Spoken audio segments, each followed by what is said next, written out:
Vamos a hacer un estudio bíblico referente al tema del milenio. Vamos a tratar en profundidad con textos bíblicos qué quiere decir esta palabra, que no aparece en las Biblias, ya os lo digo por anticipado, no aparece en las Biblias la palabra milenio, pero veremos que sí aparece un periodo de 1000 años. Por tanto, se pone esta palabra para identificar este proceso de tiempo. Vamos a tratar este tema visto desde una perspectiva que pocas veces se trata dentro del mundo cristiano, porque la forma de pensar mayoritariamente del mundo cristiano en general no coge el concepto auténticamente bíblico de lo que quiere decir el milenio. Veréis que es una palabra que se halla precisamente en Apocalipsis, y no solo veremos ese capítulo, sino que veremos, como siempre, una serie de textos bíblicos que se complementan y nos ayudan a describir lo que está diciendo en ese texto. Pero antes de empezar el tema, lo haremos elevando una oración al Señor.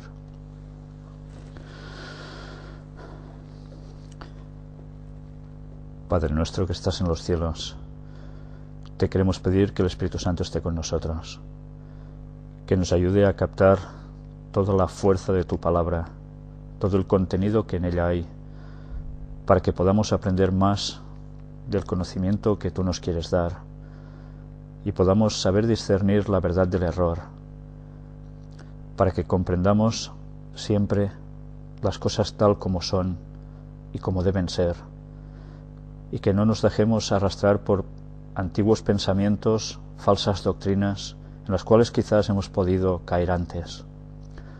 Ayúdanos tú, Señor, a tener la mente ahora en estos momentos centrada para que tú puedas guiarnos en todo momento.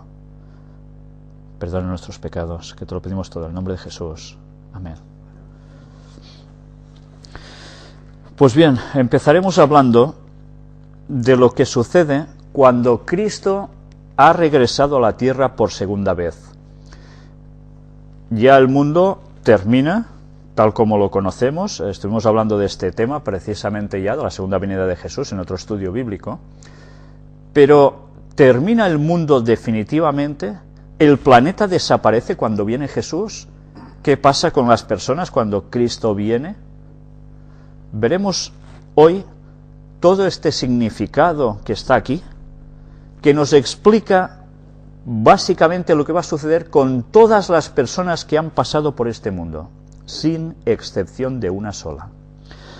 Para encontrar el texto, nos vamos a ubicar en el libro de Apocalipsis, escrito por el apóstol Juan, en el capítulo 20 y en el versículo 6.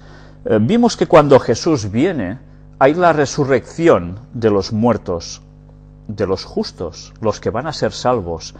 Y vamos a ver qué pasará precisamente con esos salvos. Versículo 6. Bienaventurado y santo el que tiene parte en la primera resurrección. La segunda muerte no tiene potestad sobre estos, sino que serán sacerdotes de Dios y de Cristo, y reinarán con él 1000 años. Ya vemos cómo aquí aparece el periodo de 1000 años. Si nosotros empezamos a desglosar un poco este texto, veremos cuando se dice bienaventurado, o sería también la traducción algo parecido a feliz, y es santo el que tiene parte en la primera resurrección. Si hacemos una paradita aquí, podemos darnos cuenta de que nos habla de que hay más de una resurrección. Aquí nos dice la primera resurrección. Estos son bienaventurados. ¿Y en una segunda resurrección van a ser bienaventurados? ¿Quiénes son los que van a resucitar después de estos? La segunda muerte, dice de estos, de los primeros que hemos citado que resucitan, no tiene potestad sobre ellos. La muerte segunda. ¿A qué se está refiriendo con una segunda muerte? Si nosotros detallamos bien este texto, ya nos damos cuenta de que hay una doctrina sumamente extendida en el mundo cristiano, católico y protestante, que nos habla de que hay un infierno donde la gente que no va a ser salva por Dios, llevada al cielo, va a estar sufriendo por la eternidad. Este texto nos habla de que va a haber una segunda muerte. Por tanto, todas las personas que han pasado por este mundo, que han fallecido, ya vimos que van a ser juzgadas, todos lo vamos a ser, pero llega un momento en que, claro, estas personas están muertas. Luego habrá otra resurrección.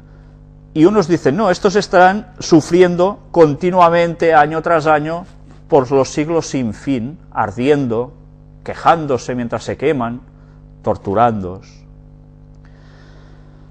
Pues este texto nos dice de que habrá una segunda muerte.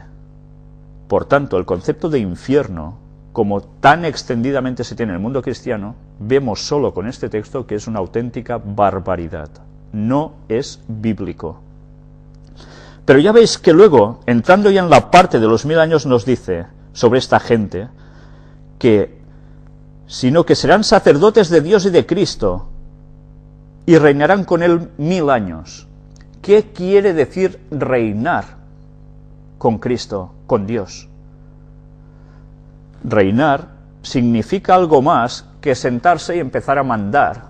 Tú haces esto, tú haz lo otro, o cobro este impuesto. Estos conceptos que tenemos sobre los reyes de antaño y quizás hasta los de ahora, ¿no? Reinar, bíblicamente, también significa juzgar. El rey juzgaba a su pueblo y tomaba determinaciones en concreto. Pues esto es lo que van a hacer estos salvos que han resucitado en la primera resurrección. Reinarán con Cristo, juzgarán con Cristo durante 1000 años. ¿Y qué reinarán? ¿Qué juzgarán? Vamos a ir viendo cómo lo que estas personas van a juzgar es precisamente a las personas que no han sido salvas por Dios, los que van a participar de esa segunda resurrección. Y no solo a estos seres humanos, sino también, como hay otro texto nos habla, que nos dice que nosotros debemos juzgar a los ángeles.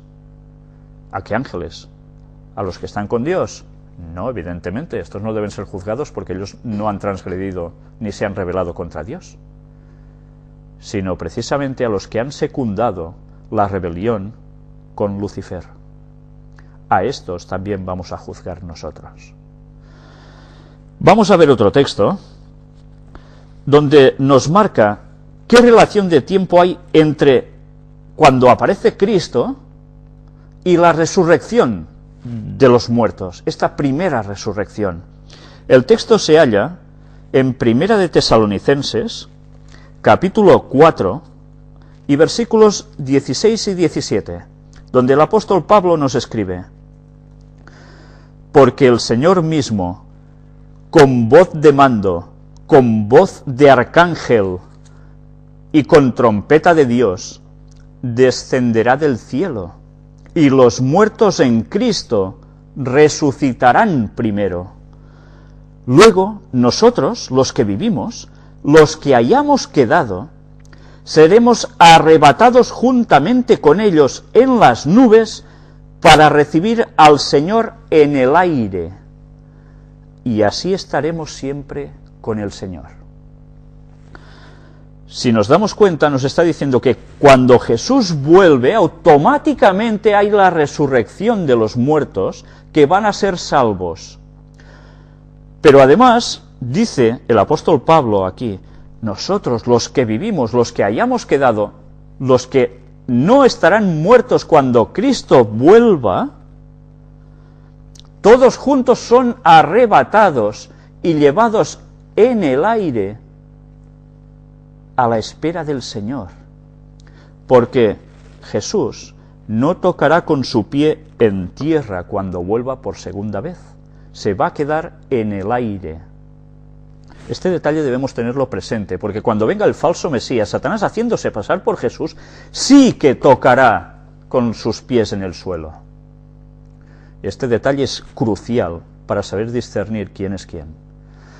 Hay personas que a veces confunden cuando hay otros textos que hablan de que el Mesías vendría y pondría su pie o sus pies sobre el monte de los olivos, y allí se va a abrir enormemente ese monte y se va a instaurar la Nueva Jerusalén. Pero cuidado, porque esas citas y esos textos están no hablando y refiriéndose a la segunda venida de Jesús, sino, atención a lo que ahora os voy a decir, a la tercera venida de Jesús a este planeta. ¿Cómo? ¿Tercera venida de Jesús? Sí, tercera venida de Jesús.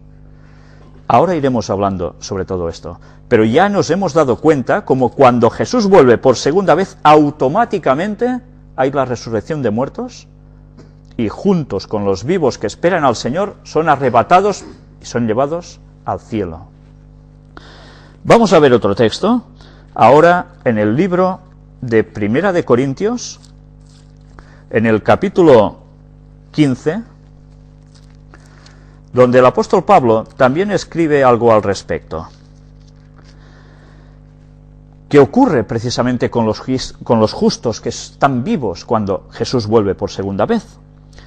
Los versículos se hallan del 51 al 54. He aquí os digo un misterio. No todos dormiremos, pero todos seremos transformados.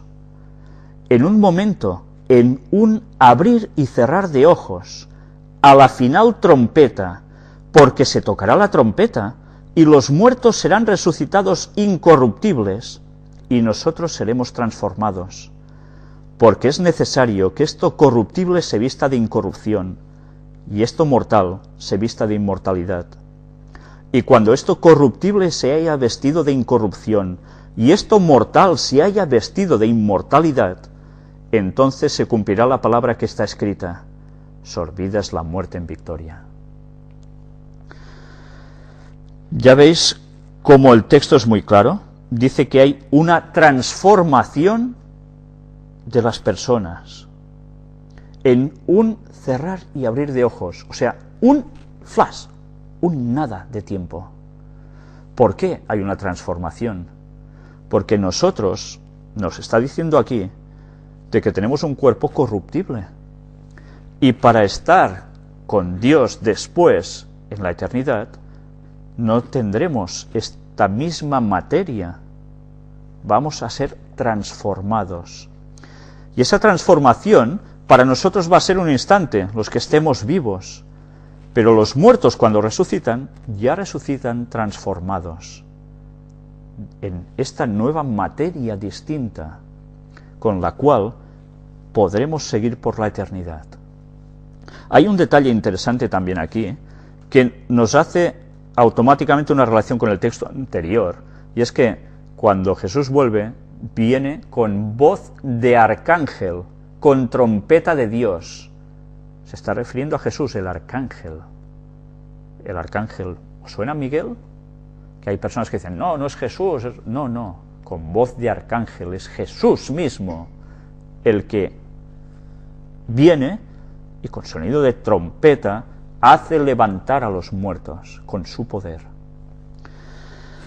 Ya veis que en pocos momentos estamos sacando conclusiones realmente que son impresionantes cuando nos damos cuenta de ese gran acontecimiento que es por lo cual nosotros vivimos, sin lo cual nada tendría sentido. No solo no tendría sentido si Jesús no hubiese resucitado, no tendría sentido si Jesús hubiese resucitado, si hubiese ido, y después de interceder por nosotros, no volviera a buscarnos. Pero que si viniese a buscarnos, nos dijera, hola, y se fuera otra vez. No, sino que nos va a dar la inmortalidad. Esto es curioso, si nos da la inmortalidad, Cristo cuando vuelve, ¿es que somos inmortales por naturaleza? No. Entonces, si no somos inmortales por naturaleza, es que somos mortales. Por tanto, ¿qué pasa cuando uno se muere? ¿Hay un alma que sigue viva, que no muere? No, esto no es así. Buscamos ahora otro texto, en 2 de Tesalonicenses, capítulo 1, y leamos los versículos 7 hasta el 10. ¿Qué sucederá precisamente con los impíos cuando Jesús vuelve por segunda vez? Hemos hablado de que los que van a ser salvos, qué bien, transformados en un momento y ¡pam!, y se van con Jesús. Pero, ¿y los que no van a ser salvos? ¿Qué va a suceder con ellos? Y a vosotros, que sois atribulados, daros reposo con nosotros, cuando se manifieste el Señor Jesús desde el cielo con los ángeles de su poder, en llama de fuego, para dar retribución a los que no conocieron a Dios, ni obedecen al Evangelio de nuestro Señor Jesucristo, los cuales sufrirán pena de eterna perdición, excluidos de la presencia del Señor y de la gloria de su poder, cuando venga en aquel día, para ser glorificado en sus santos, y ser admirado en todos los que creyeron, por cuanto nuestro testimonio ha sido creído entre vosotros. Cuando Jesús vuelve, viene en llama de fuego. Esto es interesante. ¿Qué hace una llama de fuego con el enorme poder con el que viene Cristo? Quema, fulmina. Así es como van a terminar, en el momento de la segunda venida de Jesús, todos los impíos que no han conocido a Dios. Cuando dicen no han conocido a Dios, no quiere decir que es que nunca han oído hablar de Él, sino no conocerlo significa el rechazo de su conocimiento, que quizás alguien les ha ido, les ha predicado, y a mí no me vengas con historias, o yo sigo haciendo mi vida, o sí creo, pero yo a la mía. ¿Entendéis? No hay ese compromiso de seguir a Dios en todos sus mandamientos y hasta el fin. No hay esa fe. Pues esta gente va a terminar así. Van a perecer, quemados por el resplandor y por el fuego de la venida de Jesús. Impresionante lo que aquí nos está diciendo. Pero no todo termina así. Si hemos hablado de que va a haber una segunda resurrección, ¿cuándo resucitarán esta gente? Porque no hemos leído tampoco que los malos resuciten enseguida, ¿verdad? Los que no van a ser salvos. Entonces vemos que los muertos impíos de todas las generaciones siguen en sus tumbas, y los que mueren cuando Cristo vuelve, impíos también, pasan también a ser consumidos. Por tanto, todos están muertos. En esta segunda resurrección de todo este grupo, vamos a ver precisamente cuándo va a ser. Volvamos al texto de Apocalipsis capítulo 20 y leamos precisamente el versículo 5.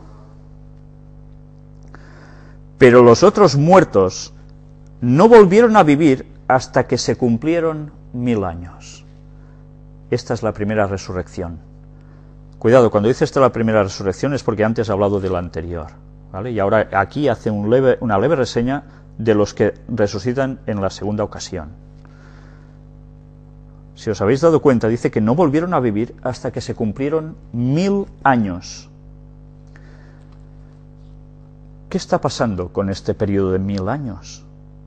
¿Por qué resucitan al cabo de esos 1000 años? ¿Por qué no resucitan al cabo de unos días, de que Jesús se ha ido con todos los salvados, o al cabo de 500 años, de 1000 años?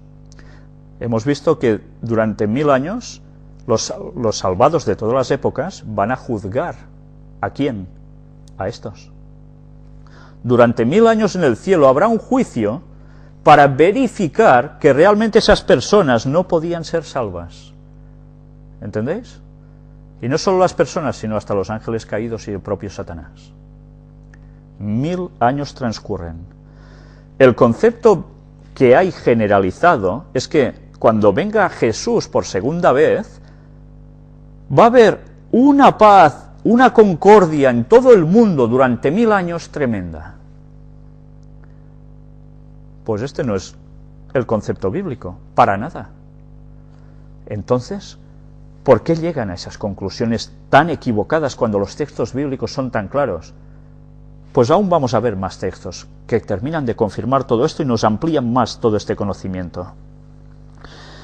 Leamos ahora en el Antiguo Testamento el libro de Jeremías, capítulo 4. Vamos a ver qué nos dice el profeta Jeremías aquí, de qué sucederá con la tierra precisamente durante ese milenio, porque Cristo viene y todo queda fulminado, ¿no? Vamos a ver qué pasa. Versículos del 23 al 27.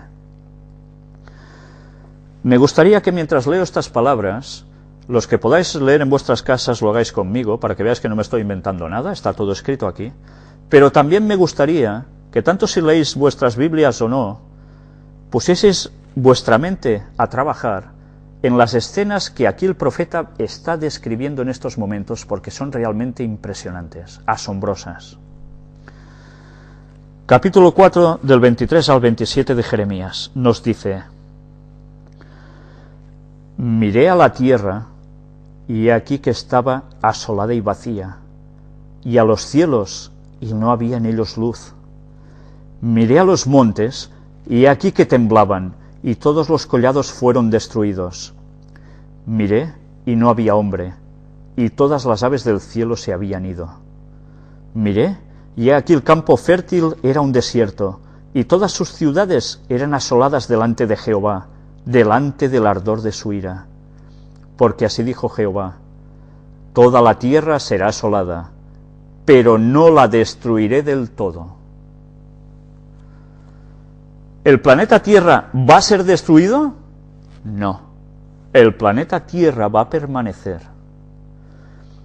¿Pero qué no habrá en el planeta Tierra debido a la segunda venida de Jesús?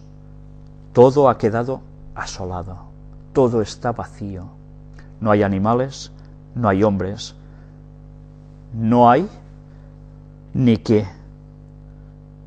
La parte del versículo 23 nos lo dice: y a los cielos, y no había en ellos luz cuando miró. Una oscuridad total. Esa descripción es catastrófica. Hemos visto muchas escenas de películas que nos describen cómo termina todo, unos cataclismos y tal, pero en ningún momento yo recuerdo haber visto una película donde se describa este panorama tal como está en la Biblia. No hay nada ni nadie, todo asolado, todo oscuro.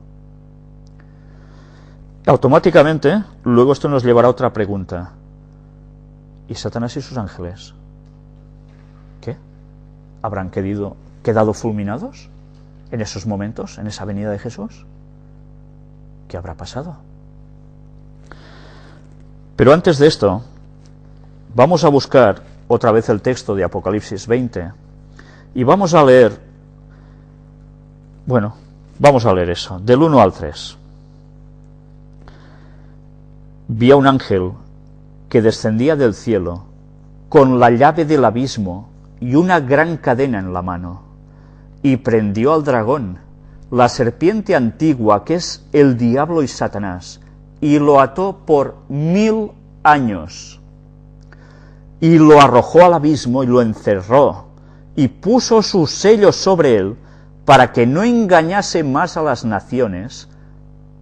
¿Para siempre? No, mirad. Hasta que fuesen cumplidos 1000 años. Y después de esto, debe ser desatado por un poco de tiempo. No sé si estamos cogiendo la magnitud de lo que este texto nos está diciendo. Durante un momento hay un ángel que aparece que, con el simbolismo, nos dice de que ata a Satanás con una cadena y lo arroja al abismo. El abismo en la tierra no puede irse de aquí a ningún otro lugar, está encadenado, atado aquí. No se le permite ir a ningún otro mundo a engañar a nadie. Y no puede engañar a nadie durante 1000 años, no solo porque no puede ir a otros lugares del universo, sino porque en la tierra no hay un solo humano al cual engañar, porque todos siguen muertos durante 1000 años. Y los otros, los salvos de Dios, no están aquí, están en el cielo juzgando con Cristo durante 1000 años. Mirad cómo cambian las explicaciones de las doctrinas comunes de tantas denominaciones que se dicen cristianas y que realmente tergiversan el significado del milenio. Pero ya veis que nos dice que cuando se cumplen 1000 años, Satanás, ¿qué pasa con él? Es desatado por un poco de tiempo. Si está desatado, ¿qué vuelve a hacer Satanás? Pues vuelve a las suyas, a sus andadas. Pero claro, eso quiere decir que puede ir a engañar. ¿Pero a quién va a engañar si no hay nadie? Y los otros muertos, decía el texto, no resucitarán hasta que se hayan cumplido, ¿cuánto tiempo? 1000 años. Entonces la segunda resurrección acontece. Los impíos de todas las épocas, los no salvados, resucitan al cabo de 1000 años. Y Satanás puede volver a engañarlos. Y diréis, bueno, ¿y para qué tiene que engañarlos otra vez si ya están perdidos? Porque la historia aún no habrá acabado. El desenlace final viene a partir de esos momentos. Vamos a verlo. Leamos el versículo 4 también de Apocalipsis 20. Precisamente ahora vamos a ver qué hacen esos justos durante el milenio. Y vi tronos, y se sentaron sobre ellos los que recibieron facultad de juzgar. Y vi las almas de los decapitados por causa del testimonio de Jesús y por la palabra de Dios, los que no habían adorado a la bestia ni a su imagen, y que no recibieron la marca en sus frentes ni en sus manos, y vivieron y reinaron con Cristo 1000 años. Esto es lo que estarán haciendo sentados en tronos, juzgando. Cuando dice, las almas de los decapitados, por tanto, veis, hay un alma inmortal. No, nos está describiendo las escenas cuando los salvos están ya en el cielo. Almas son personas. Ellos están allí juzgando. Y ya veis a quién describe, incluso a los que no han recibido la marca en sus mentes, en sus frentes, ni en sus manos, en sus obras. La ley dominical la han rechazado. Los guardadores del sábado, que siguen fieles hasta que Cristo vuelva y que van a sufrir la mayor persecución de la historia antes del regreso de Jesús. Los fieles guardadores del sábado.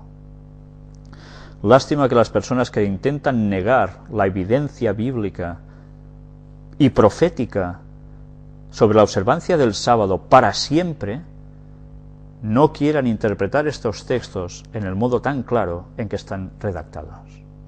Es solo cuestión de estudiar un poco, nada más que eso. ¿Por qué hay tanta dificultad para aceptar el sábado como el día de Dios? Cuando la profecía es clarísima con lo que va a acontecer con los que acepten el domingo como la marca de la bestia. Qué lástima. Leamos también un texto escrito por el apóstol Pablo que aparece en 1 Corintios capítulo 6 y versículos 2 y 3. ¿O no sabéis que los santos han de juzgar al mundo? Y si el mundo ha de ser juzgado por vosotros, ¿sois indignos de juzgar cosas muy pequeñas? ¿O no sabéis que hemos de juzgar a los ángeles? ¿Cuánto más las cosas de esta vida? Vamos a juzgar a los ángeles, no solo a los seres humanos, a los ángeles caídos también. Pues bien, ahora leeremos otra vez en Apocalipsis capítulo 20, porque ya esperamos encontrar ese desenlace, ¿no?, sobre este tema. Apocalipsis 20, versículo 5, nos dice qué pasa con los malos, los no salvos, al finalizar este milenio. Pero los otros muertos no volvieron a vivir hasta que se cumplieron 1000 años. ¿Entendéis? No. En esos momentos, ellos resucitan al cabo de 1000 años. ¿Y qué más sucede? Leamos el versículo 9. Y subieron sobre la anchura de la tierra, y rodearon el campamento de los santos, y la ciudad amada, y de Dios descendió fuego del cielo, y los consumió. Antes os decía que a veces se confunde cuando Cristo pone sus pies en el monte de los olivos con la segunda venida de Jesús. No es así. Esta es la tercera parte, es la tercera venida de Jesús. Eso acontece. Desciende la nueva Jerusalén, se aposienta allí, en esa gran explanada que se hace, y esa es la ciudad amada de Dios. Y el campamento de los santos, ellos estarán allí dentro. Esa enorme ciudad es la que va a contener a los salvos de todas las épocas, desde Adán hasta el último hombre que haya vivido en la historia de esta humanidad cuando Cristo regrese. Los salvos volverán del cielo a través de Orión, recordad la conferencia sobre Orión, y llegará a sentarse donde está el monte de los olivos en Jerusalén. Jerusalén sigue siendo la clave durante toda la historia de la humanidad. Siempre. ¿Por qué? Ya lo veremos en las próximas conferencias del Gran Engaño, porque es realmente impresionante. Pero bien, ya veis que eso sucede después de 1000 años. Cuando Satanás ha quedado desatado, ¿qué hacen los malos? Pues dice que van por toda la anchura de la tierra, por todas partes por donde han resucitado, se reúnen y van a rodear el campamento de los santos, la ciudad amada, la Nueva Jerusalén. ¿Por qué? Porque quieren eliminar a todos los santos que están allí y luchar contra el mismísimo Dios. ¿Y qué hace Dios? Dice, vale, sí, va, ir pasando, va. ¿Hace esto? No. Satanás, cuando ha quedado desatado, los ha convencido cuando han resucitado a todos, que es Él el que los ha resucitado, a todos con su poder. ¿Sabéis? Los malos no resucitan como los buenos. Los que van a ser salvos resucitan perfectos. Todos perfectos, sin deformidades. Los malvados no resucitan así. Los malvados resucitan tal como se fueron a la tumba. Imaginaos qué diferencia habrá entre unos y otros. Ellen White describe muy bien qué sucede en esos momentos. Describe cómo Satanás va engañando a todos otra vez y coge a grandes generales que no han perdido ni una sola batalla y los erige como líderes de ciertas tropas, de todas estas personas que han resucitado, y los incita a atacar la Nueva Jerusalén para terminar con el gobierno de Dios, y Satanás ganar, vencer, e instaurar su reino. Es cuando él vuelve a engañar, es desatado. Y los otros se lo creen. Se lo creen. Creen que los ha resucitado él y no Dios. ¿Y qué hace? Pues dice que construyen hasta armas de guerra, y van de toda la tierra a la Nueva Jerusalén. De Gog y Magog, nos dice el texto del versículo 8. Y allí se va a librar la gran batalla final. ¿Pero se libra una batalla? No da tiempo. Porque ya habéis leído aquí que de Dios descendió fuego del cielo y los consumió. ¿Qué más termina diciendo? Bien, hay otro versículo, el 10, que es muy claro. Y el diablo que los engañaba fue lanzado en el lago de fuego y azufre, donde estaban la bestia y el falso profeta, y serán atormentados día y noche por los siglos de los siglos. Y ahora diréis, siempre serán atormentados para siempre, entonces seguirán quemándose siempre, ¿no? Entonces el infierno es verdad. No, los resultados son eternos. El fuego procede del eterno, pero ellos no están ardiendo siempre. Pero si aquí pone, sí, veremos otros textos donde esto se termina de demostrar. Leamos ahora también del capítulo 21 de Apocalipsis, el versículo 8. Pero los cobardes e incrédulos los abominables y homicidas, los fornicarios y hechiceros, los idólatras y todos los mentirosos tendrán su parte en el lago que arde con fuego y azufre, que es la muerte segunda. Muerte segunda. Se acabó. Se han muerto. Ya están. No solo Satanás y sus ángeles, todos los impíos de todas las épocas mueren en ese lago de fuego y azufre en el cual se convierte todo cuando Dios hace descender ese fuego. Allí se termina todo. Vamos a ver aún más cosas. Leamos ahora también del capítulo 21, el versículo 2. ¿Qué pasa con la santa ciudad, la Nueva Jerusalén? Es un texto que para mí es precioso. Y yo, Juan, vi la santa ciudad, la Nueva Jerusalén, descender del cielo de Dios, dispuesta como una esposa ataviada para su marido. La esposa, simbólicamente, es la Nueva Jerusalén. Cristo es ese marido.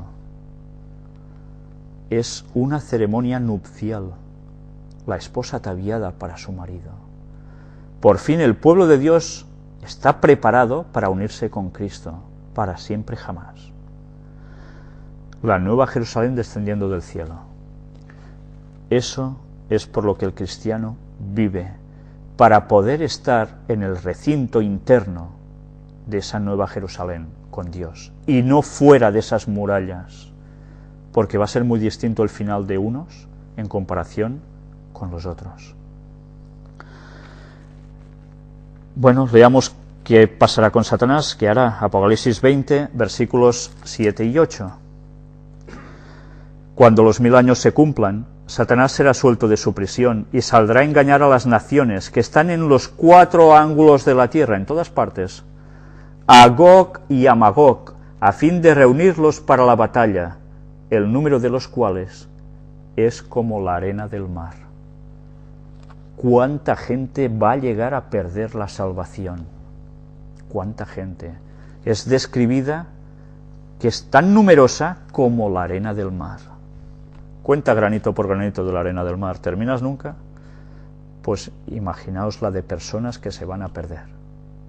Qué pena. Leamos ahora también en el libro de Malaquías, el último del Antiguo Testamento, el capítulo 4. Veremos ahora el final precisamente de los impíos. Leamos los versículos 1 y 3. Porque he aquí, viene el día ardiente como un horno, y todos los soberbios y todos los que hacen maldad serán estopa. Aquel día que vendrá los abrasará, ha dicho Jehová de los ejércitos, y no les dejará ni raíz ni rama. Bien, podemos leer también el versículo 2. Mas a vosotros los que teméis mi nombre, nacerá el sol de justicia, y en sus alas traerá salvación, y saldréis y saltaréis como becerros de la manada, todos contentos con la salvación que nos ofrece Jesús, el sol de justicia. ¿Os dais cuenta de cómo Satanás cogió una vez más la simbología de Dios para aplicársela a él, cuando habla de que él también, el sol, la adoración al sol, siempre plagiándolo de Dios? Hollaréis a los malos, los cuales serán ceniza bajo las plantas de vuestros pies, en el día en que yo actúe, ha dicho Jehová de los ejércitos. Hollaréis, pisaréis las cenizas de los no salvos. ¿Estarán ardiendo siempre por la eternidad? ¿Se estarán quejando por la eternidad? El texto es clarísimo. Quedarán como cenizas bajo nuestros pies. Dejan de existir para siempre. Busquemos ahora el escrito de otro gran apóstol, el llamado, conocido como Pedro. Leamos la segunda de sus epístolas, porque vamos a ver qué acontecerá precisamente con la tierra. Segunda de Pedro, capítulo 3, versículos del 10 al 13. Pero el día del Señor vendrá como ladrón en la noche, en el cual los cielos pasarán con gran estruendo, y los elementos ardiendo serán deshechos, y la tierra y las obras que en ella hay serán quemadas. Puesto que todas estas cosas han de ser deshechas, ¿cómo no debéis vosotros andar en santa y piadosa manera de vivir, esperando y apresurándoos para la venida del día de Dios, en el cual los cielos encendiéndose serán deshechos, y los elementos, siendo quemados, se fundirán? Todo queda fundido. Pero mirad el versículo 13 que nos dice: pero nosotros esperamos, según sus promesas, cielos nuevos y tierra nueva, en los cuales mora la justicia. Esta es la esperanza suprema del cristiano, la mejor de todas las esperanzas. Aquí se terminan depresiones, problemas, muertes, sacrificios, enfermedades. Todo se termina aquí. Se terminan los odios, las rabias, los rencores, los adulterios, todo lo malo. Por fin habrá la justicia de Dios para siempre. Ya veis, Dios tiene que aplicar medidas drásticas, no por gusto, porque como dicen otros textos, es una obra extraña para Dios, porque Él no está hecho para destruir, no va con Él, pero no le queda más remedio si quiere la felicidad de todo el universo.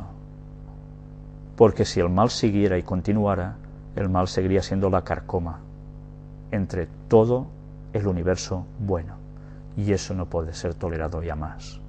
¿No hemos visto ya bastante maldad en este mundo? ¿Qué más queremos? Por tanto, hemos de ver cómo precisamente ese fuego purifica la tierra y hay una nueva creación, cielos nuevos y tierra nueva. El fuego lo purifica todo y Dios luego va a recrear. Cristo va a volver a recrearlo todo. Para nosotros, ¿qué más queremos? ¿Quiénes habitarán allí?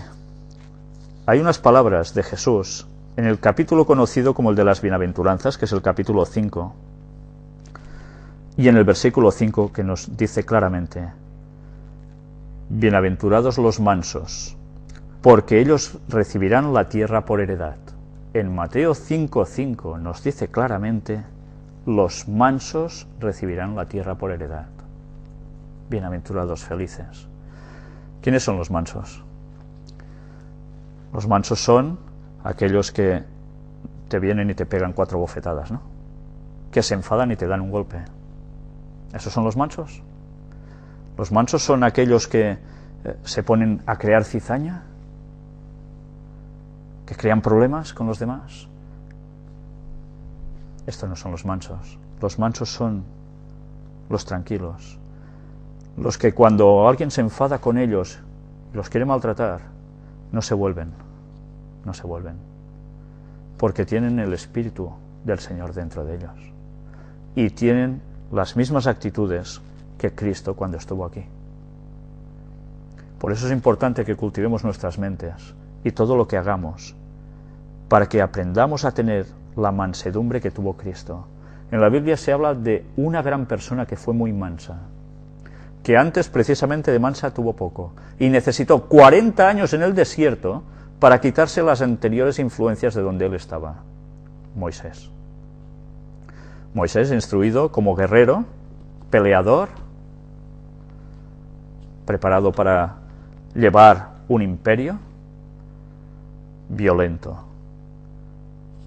Llega a matar hasta una persona para defender a los que él sabe que son los suyos, que son el pueblo hebreo. Dios lo tiene que llamar cuando está siendo perseguido en el exilio, 40 años en el desierto, para que aprendiera la mansedumbre. Nosotros vamos a necesitar 40 años de nuestras vidas para ser mansos. Quizás muchos de nosotros no tenemos tanto tiempo. Nosotros debemos ser mansos, porque nuestro ejemplo máximo es Jesús, que es el manso por excelencia. Por eso se creó el concepto del paralelismo entre Jesús y la oveja. La oveja es mansa. Pues igual, el cristiano debe ser manso. Podemos ser mansos si nosotros nos empapamos de todo lo contrario en nuestras mentes, en nuestras vidas.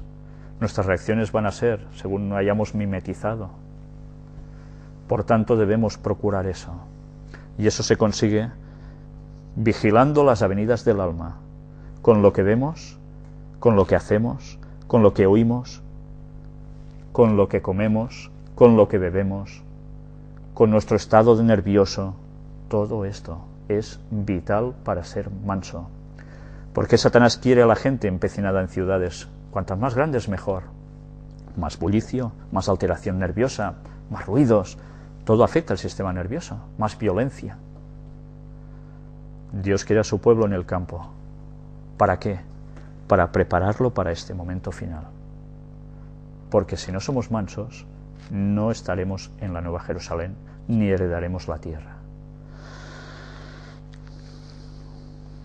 Vamos a finalizar volviendo al texto de Apocalipsis, capítulo 21, esta vez, y vamos a ver lo que no habrá precisamente en la tierra nueva. Y leamos versículos del 3 al 5. Y oí una gran voz del cielo que decía: He aquí el tabernáculo de Dios con los hombres, y Él morará con ellos, y ellos serán su pueblo, y Dios mismo estará con ellos como su Dios. Enjugará Dios toda lágrima de los ojos de ellos, y ya no habrá muerte, ni habrá más llanto, ni clamor, ni dolor, porque las primeras cosas pasaron. Y el que estaba sentado en el trono dijo: He aquí, yo hago nuevas todas las cosas. Y me dijo: Escribe, porque estas palabras son fieles y verdaderas. Sabéis, para mí esto es uno de los textos más preciosos que hay. Juan describe lo que se le dice que él tiene que escribir, dando una certeza a esa promesa. Cristo no falla nunca en sus promesas. Lo que dice Dios lo cumple. Y lo va a hacer. Si os habéis fijado, hay un detalle importante. El trono de Dios ya no estará en el cielo. No estará ya en el cielo. ¿Dónde va a habitar todas estas personas salvas? En la nueva creación que Dios hace aquí en la tierra. Nosotros, los salvos, porque ojalá todos seamos salvos, no digo si Dios quiere, porque lo hemos de querer nosotros. Dios ya nos ofrece esa salvación. La hemos de querer coger nosotros. Nadie nos la puede arrebatar si no queremos. Cuando se ofrece esta salvación y todo termina, los santos vivos de todas las épocas, ya por la eternidad, vivirán en esta tierra. Viviremos en esta tierra. Y el tabernáculo de Dios, su tienda, no estará ya en el cielo, sino que dice que estará ¿con quién? Con nosotros, dice, y Él morará con ellos. El trono de Dios ya no estará allí, estará aquí. Y ahora podemos llegar a entender que todo ese sufrimiento, 6.000 años de historia de desgracias de la humanidad, habrá valido la pena al final. Porque el trono de Dios mismo, su presencia estará entre nosotros.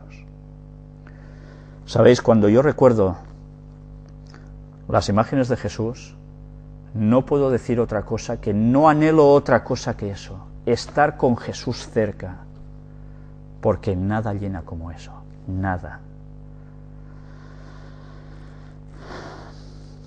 Por fin se habrá terminado todo lo malo, y estos son palabras fieles y verdaderas, no fallan. Sigamos leyendo esa promesa de Dios, versículos 6 y 7 del capítulo 21. Y me dijo: hecho está, yo soy el Alfa y la Omega, el principio y el fin. Al que tuviere sed, yo le daré gratuitamente de la fuente del agua de la vida. El que venciere, heredará todas las cosas, y yo seré su Dios, y él será mi hijo. ¿No querés ser su hijo? Yo sé. Bien, creo que el tema es realmente tremendo, porque sé que para muchas personas esto va a ser como una revolución en sus mentes, porque no saben del significado del milenio, sino están cerca o conocen sobre la Iglesia adventista. Es difícil que las otras denominaciones crean exactamente esto. Y Satanás ha trabajado tanto para confundir sobre este concepto, que cuando venga haciéndose pasar por Jesús, todos esperarán ese milenio de paz aquí en la tierra. ¿Cómo van a ser engañados por Satanás, que empezará a hacer milagros y a hacer bondad, y por un leve tiempo parecerá que verdaderamente todo va bien, y que verdaderamente el milenio era eso? Pero todo se va a regirar en pocos instantes. Y lo que parecía que era, no será. Por tanto, conozcamos a fondo este libro, porque si no lo estudiamos a fondo, las equivocaciones de Satanás se cernirán sobre nosotros. Seamos sinceros, y cuando tenemos falsos conceptos que creemos que aparecen aquí y en verdad no están aquí, debemos decir, es verdad, eso que yo creía no es, y he de coger la sana doctrina de Dios, para no caer en engaños, porque ese es el propósito, conocer la verdad para que Satanás no nos tumbe. Nos estamos jugando la eternidad.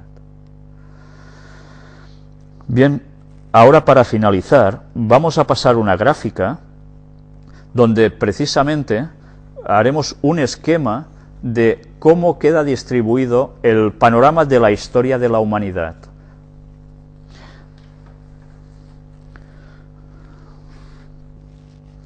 Bien, en esta gráfica vemos el periodo de la historia de la humanidad prácticamente, de la época ya del fin. El mundo, cuando Cristo vuelve, queda dividido en unos cuantos bloques. Son los muertos impíos, los vivos impíos, cuando Jesús vuelve. Hay los buenos que están muertos y los buenos que están vivos. Todo esto en el momento de cuando Jesús viene. Pero cuando Jesús viene vemos que quedan fulminados todos los impíos que están vivos y se añaden a los impíos muertos de todas las épocas. Y los impíos buenos, perdón, los impíos buenos no hay, los buenos de todas las épocas resucitan cuando Jesús viene y se añaden a los vivos que están esperando el retorno de Cristo. En este diagrama vemos en la parte de la izquierda la era cristiana en la parte final, en los postreros días. Vemos, y de esto hablaremos en alguna conferencia si Dios quiere, el tema de las 7 postreras plagas finales. Antes de que Cristo vuelva, descienden 7 plagas de Dios para castigar al mundo impío, mientras están persiguiendo al pueblo de Dios que observa el sábado. Cuando esto termina, en la última de las plagas, aparece Jesús con su segunda venida. Y es cuando resucitan los justos muertos. Esta es la primera resurrección. Y a partir de allí empieza el milenio, esos 1000 años entre las dos resurrecciones, entre la de los buenos y la de los malos, mientras la tierra queda asolada, destruida totalmente, no hay vida en ella. Satanás simbólicamente queda atado, y los santos, los salvos, son llevados al cielo. Durante 1000 años se está juzgando, demostrando, verificando el por qué los malos no son salvos. Se va a hacer una revisión de sus vidas para demostrar que Dios es justo. Y eso ante todo el universo, ante todo el universo. Cuando llega al final de estos 1000 años, viene la segunda resurrección, la de los impíos. Desciende la santa ciudad, la nueva Jerusalén, y con esta ciudad aparece Cristo y los santos dentro. Es cuando los impíos resucitan y Satanás queda suelto los vuelve a engañar y los envía contra esa ciudad. Pero, ¿sabéis? Hay un detalle que no os he dicho, y es que precisamente hay un texto bíblico que dice de que toda rodilla se doblará ante el mismísimo Dios. ¿Cuándo sucede eso? Cuando van a atacar la ciudad. Ellen White describe como en una vista panorámica en el cielo se va a ver todo el proceso desde la creación, todo lo que acontece en el mundo, la muerte de Cristo, el asesinato de Cristo, porque Satanás lo buscó así, hasta el final de los días. Y todo el mundo se pone de rodillas, reconociendo que Dios es justo y que es bueno. Y ya no atacarán la ciudad, sino que, viendo su perdición, se van a rebotar contra las gentes que eran sus líderes y los llevaron al gran engaño, y los culparán de lo que va a ser su perdición, porque ya se lo huelen. Y en esos momentos de confrontación entre ellos mismos, es cuando Dios envía su fuego, y finalmente se produce ese infierno, ese final, cuando todos son destruidos, incluidos Satanás y sus ángeles. Por tanto, se destruyen Satanás, los ángeles que le siguieron la rebelión y los impíos de todas las épocas. Y se vuelven ceniza bajo nuestros pies. Por tanto, allí se acaba el mal para siempre, jamás, por la eternidad. Y ese fuego que purifica todo permite que Cristo vuelva a recrear la vida sobre la tierra, haciéndola una maravilla aún mejor que antes. Esa tierra nueva y esos cielos nuevos son los que los santos que posean la tierra podrán disfrutar. Esta es la misericordia que Dios nos ofrece. Ahora sencillamente hemos de quererla. Bien, pues hasta aquí el estudio bíblico de hoy. No me gustaría dejaros sin antes elevar una oración.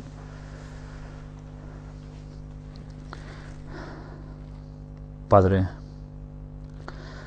te damos gracias porque en tu palabra hay una claridad tremenda y meridiana. A veces caemos en confusiones por doctrinas erróneas que nos han enseñado siendo pequeños o que en cierto momento hemos aprendido y creemos que son ciertas, pero que a través de tu palabra nos das el conocimiento para saber discernir la verdad del error. Ahora te queremos pedir, Señor, que des la fuerza a todas las personas que estaban en ese error para darse cuenta del verdadero significado del milenio, para que no caigan en el gran engaño de Satanás haciéndose pasar por Jesús.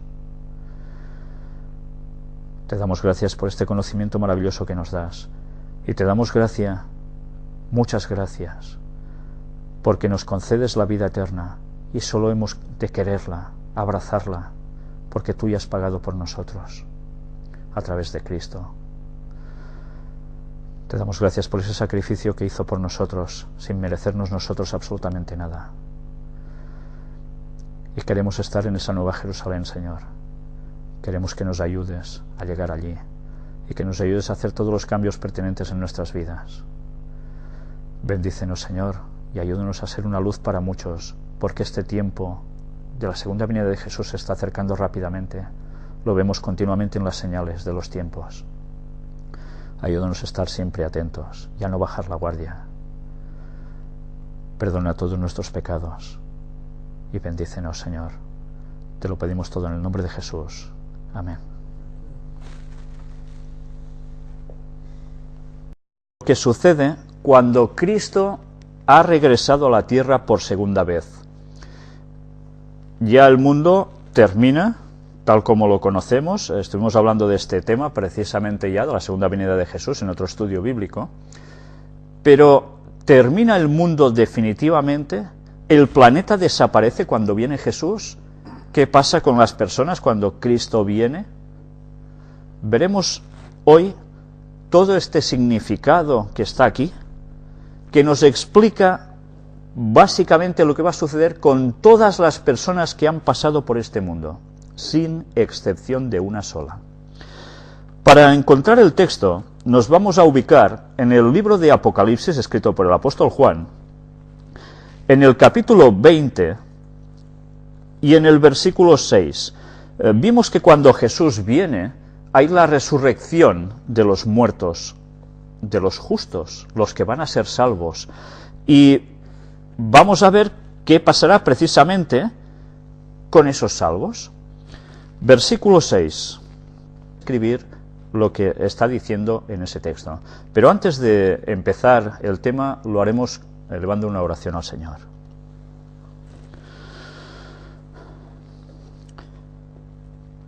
Padre nuestro que estás en los cielos, te queremos pedir que el Espíritu Santo esté con nosotros, que nos ayude a captar toda la fuerza de tu palabra, todo el contenido que en ella hay, para que podamos aprender más del conocimiento que tú nos quieres dar y podamos saber discernir la verdad del error, para que comprendamos siempre las cosas tal como son y como deben ser, y que no nos dejemos arrastrar por antiguos pensamientos, falsas doctrinas, en las cuales quizás hemos podido caer antes. Ayúdanos tú, Señor, a tener la mente ahora en estos momentos centrada, para que tú puedas guiarnos en todo momento. Perdona nuestros pecados, que te lo pedimos todo en el nombre de Jesús. Amén. Pues bien, empezaremos hablando de lo que